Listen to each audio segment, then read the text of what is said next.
God willing. Zat Hashem. Good Erev Shabbat. Good Erev Shabbos, Ken, right? Good Erev Shabbos. When you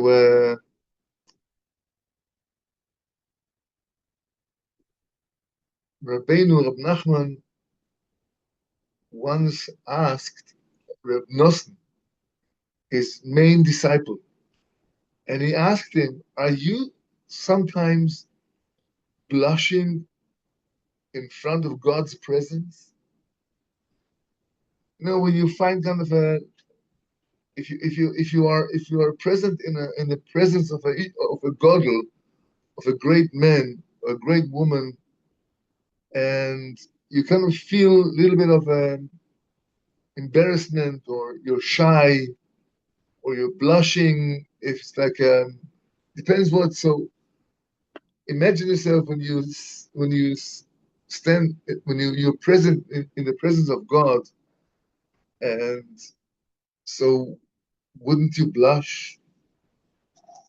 And again, it's all a question of perception. It's a question of how much do we pay attention to that reality that we are in the presence of God all the time, and He is overwatching us, overlooking us, taking care of us. He guards His angels to be with us and to protect us and to guide us, to guard us.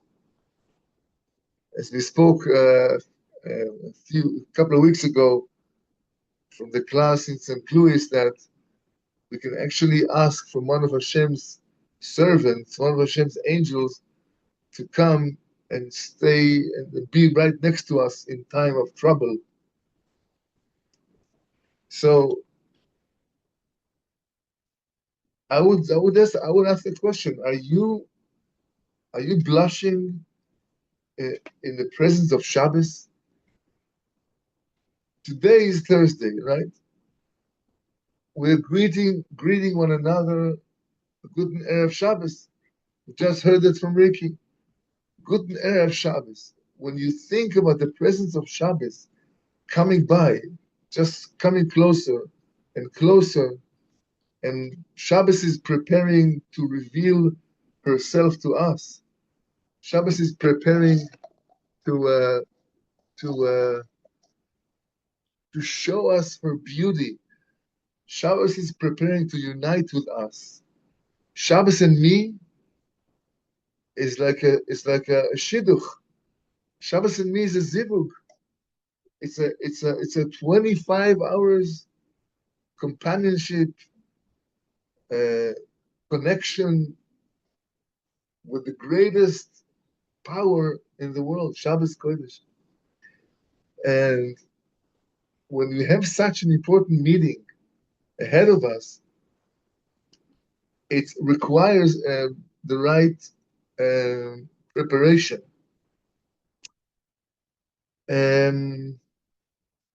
There are quite a few preparations to Shabbos. We're going to concentrate on that aspect. And most of them are dealing with the same attitude, the same leadership, to differentiate, to separate the klipot, the shells, away from Shabbos Kodesh.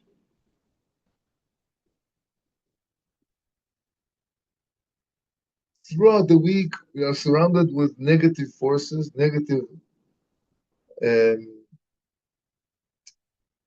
forces, yes, who try to put us down. Every mitzvah we do, every good deed we make, create a good angel that pushes us forward to fight and to beat those negative forces. A mitzvah creates an angel, and an Avera creates an angel, and the more we'll be involved with our mitzvahs, that's the better we will have more protection. So the Erev Shabbos, there's a certain klipa, a certain shell, negative force, which is called the klipas noga. Noga is one of the four negative forces. I mean, there are many, many more which I'm not aware of, and I'm not. But there's four major ones. And klipat noga is the one which is like the gray area between the black area and the white area. The other negative forces, the other klipot, are all dark. They have nothing good in them. But the klipat noga, even though it is like a mixture of good and bad, it is kind of in a way more dangerous than the others, because the others, you know what's going on. You know they are the evil, and you know you have to fight. You know you are the good. Mitzvahs are the good. They are the evil. You have to. The enemy is known. The enemy is clear.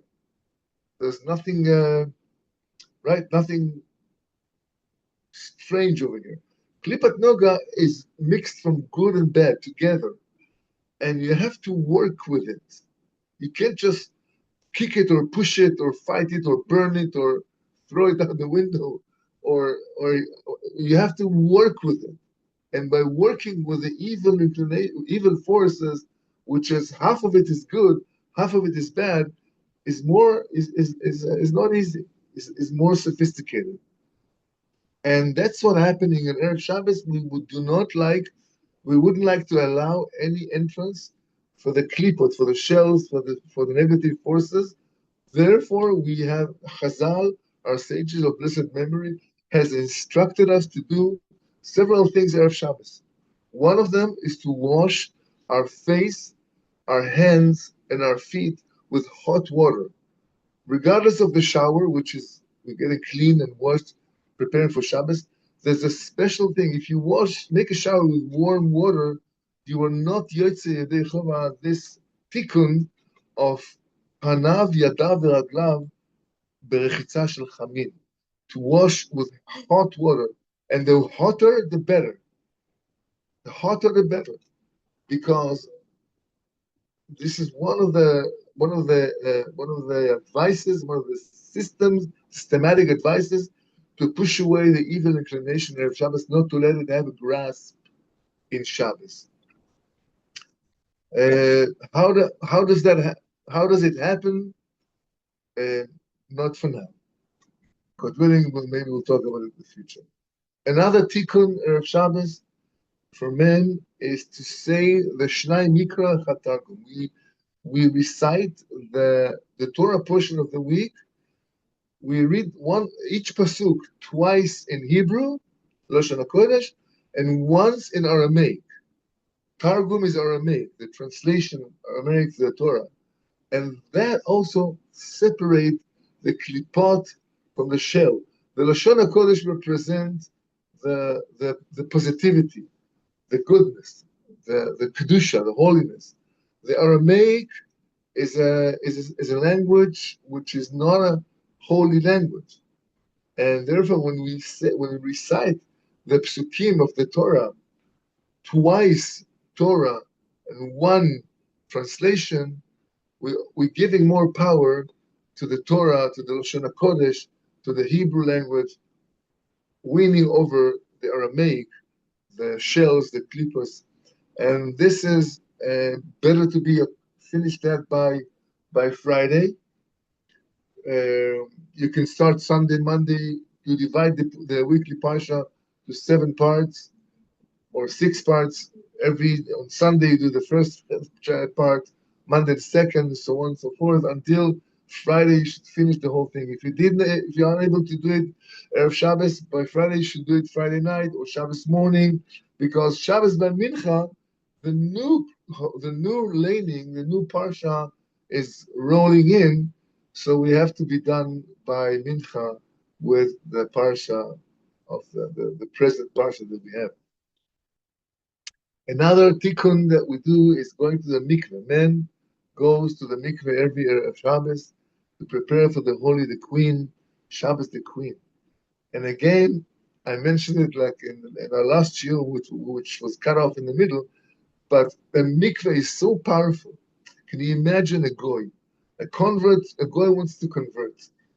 He is accepting upon himself to do all the mitzvahs, upon himself, upon herself, to do the mitzvot, and to be a loyal Jew. And then men get circumcised, and men and women, the final step of their conversion is going to the mikveh. And when going to the mikveh, this mikveh, flak, 1 minute, 1 second, a mikveh changed them, changing them from a goy to a yid.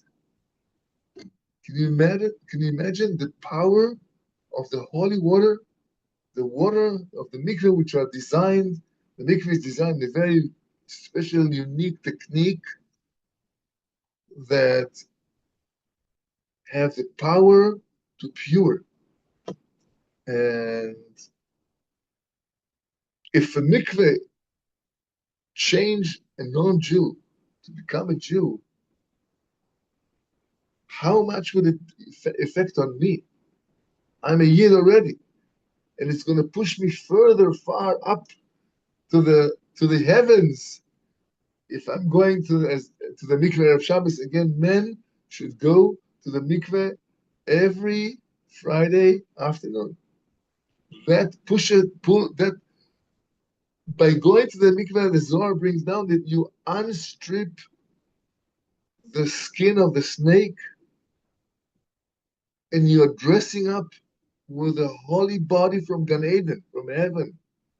That's what the mikveh does to you. Takes you from strong impurity and pure you to become holy. Who wouldn't want to do that? So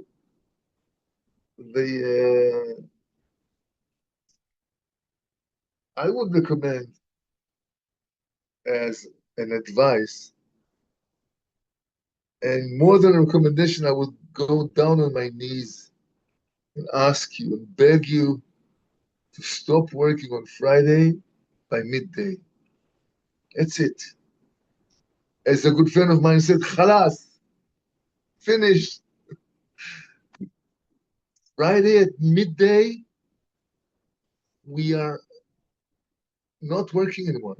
There's no bracha in any job or work that we should do Erev Shabbos from midday and on.